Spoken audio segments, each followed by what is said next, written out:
On August 5th, 1962, Princess Margaret finally pulled down the Union Jack after more than 300 years of British rule in Jamaica. The soundtrack to this newfound freedom was the first truly Jamaican music, the newly invented ska.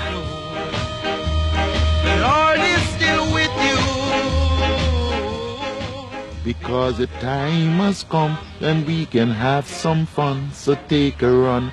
You know, it was just a simple song, and the people them jumped to it and, you know, going around. Whoa, whoa, whoa, we're independent, and, you know, flash them hands, and it was great. That was something to see, and never can come back in Jamaica. We're independent. Independence came at a time when ska wasn't in speak. Yes. And so it was just jubilation all around. You understand? You know, with the acceptance that we were now a free country and ska in its speak, and everyone just went crazy for it. You couldn't go to a party before 62 we play ska. After that night, you had to play ska for the party to be successful. It was unbelievable. Everyone gravitated to it. This was something new, and I noticed something too. They had pride. When they looked at it, they said, "This is ours." It would have been nice to say, well, independence caused people to want their own music, but the music preceded independence. But it was a wonderful coincidence because independence gave it further drive. The music came first.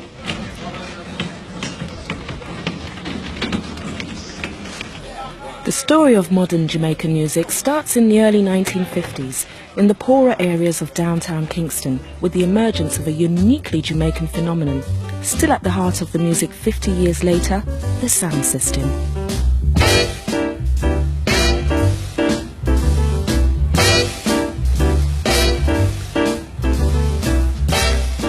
The sound system is essentially a street discotheque with speakers big enough to raise a family in. It's where poor Jamaicans have been coming to dance till they drop ever since they stopped listening to jazz bands in the now ruined clubs all over the island. You had sound system before recording. The Jamaica music started off with orchestra dance.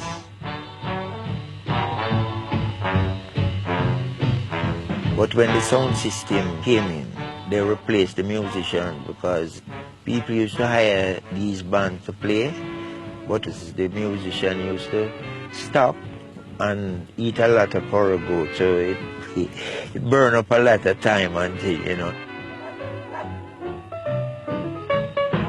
The band would go in intermission, and intermission forever. So the people got to get fed up of this no dance within the dance. So in the intermission, they made a mistake. They agreed that the first sound system should play in the intermission. That was the end of them. I never turned back. It was all about rhythm and blues.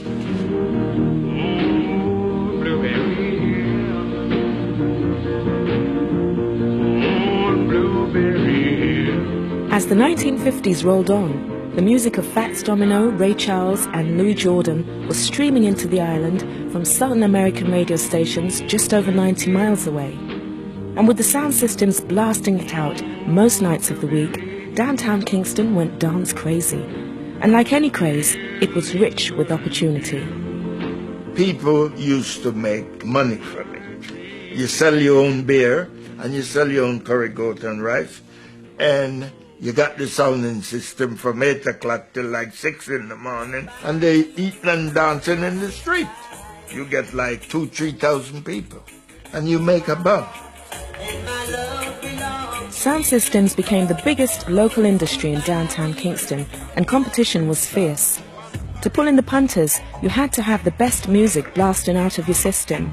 The race was on for the hottest American tunes. He's the sensation.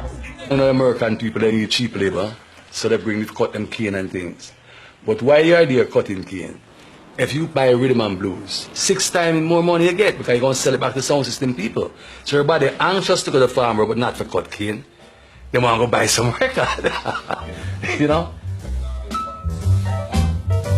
Out of this fierce competition, 2 giants emerged, Clement Coxon Dodd and Arthur Duke Reid.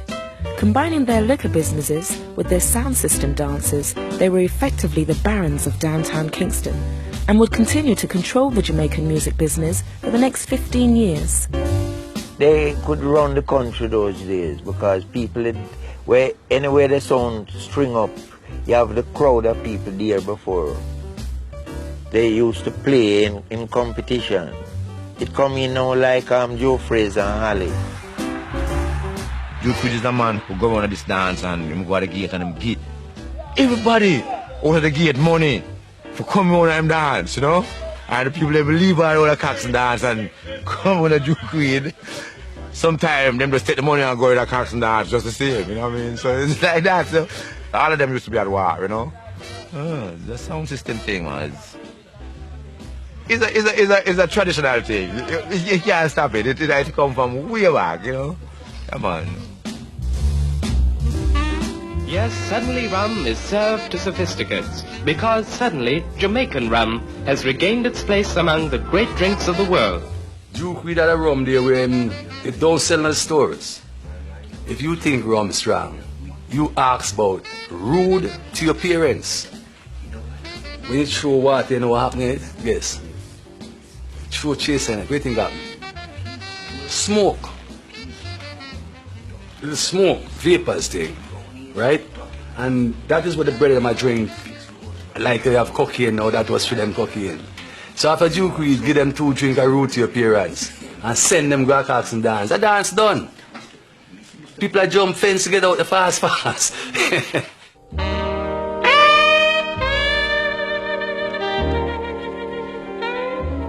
Duke Reed, he had a program on the radio, I think 4:30 on a Saturday afternoon called Treasure Isle Time.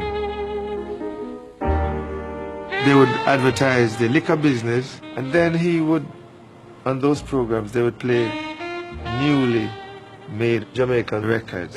To drink some more, but when I look at the clock, it was 3:45. To promote their sound systems, Reed and his competitors had turned to record producing by the end of the 50s, but not as we know it today. They had no intention of selling records to anyone else. They brought jazz musicians down from the tourist hotels to play Jamaican versions of American R&B, and then they just made one copy of each record to play on their sound system and achieve the much-prized exclusive. We start imitating the rhythm and blues songs like say Smiley Lewis or Professor Longyear or Louis Jordan, and you know those kind of beats. We tried to imitate it. It didn't turn out that way, so we decided to keep this as our own type. That's how that can come in.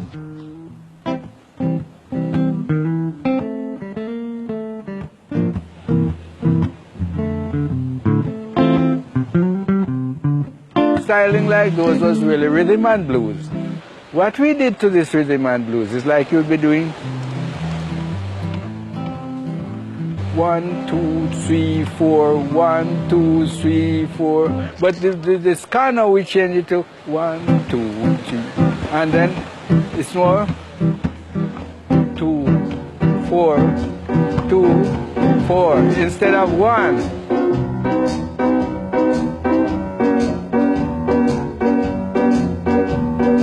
Last night, Papa Mommy jumped into the closet door. Mama said, no, Papa, you're real gone down. Easy stopping.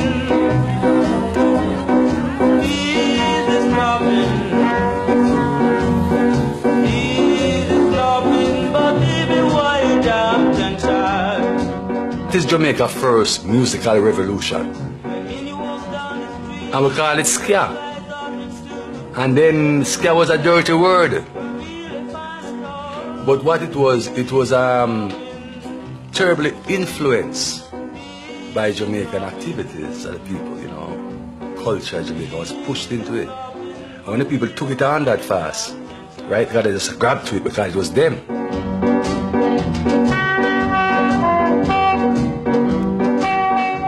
This is the way of life of the lower class people. We haven't got anything else. What else we have? I mean, the middle class or the upper class can buy a ticket and go to Miami or somewhere like that.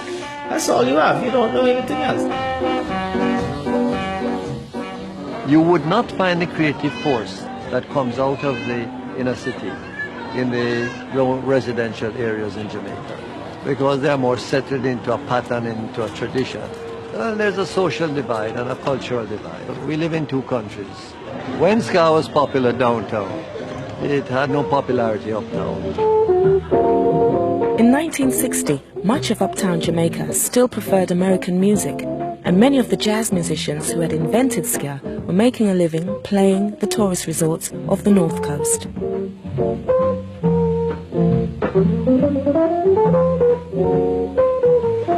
I used to have a serious type of class prejudice in those days, let's call it that way.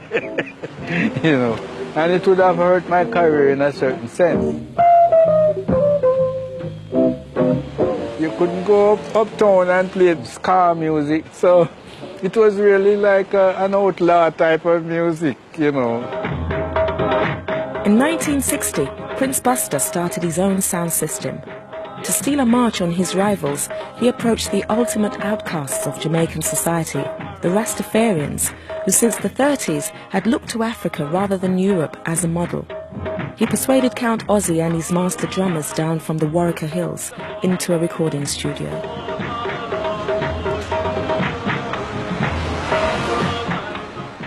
In those days, if you say it's a Rasta, all they have is black for, you know. And when I make Carolina, that the Rasta, whole Rasta speak. Because now, them, it was not the music world, them could play upon sound system. And if you play upon sound system on the island, everybody go and hear you.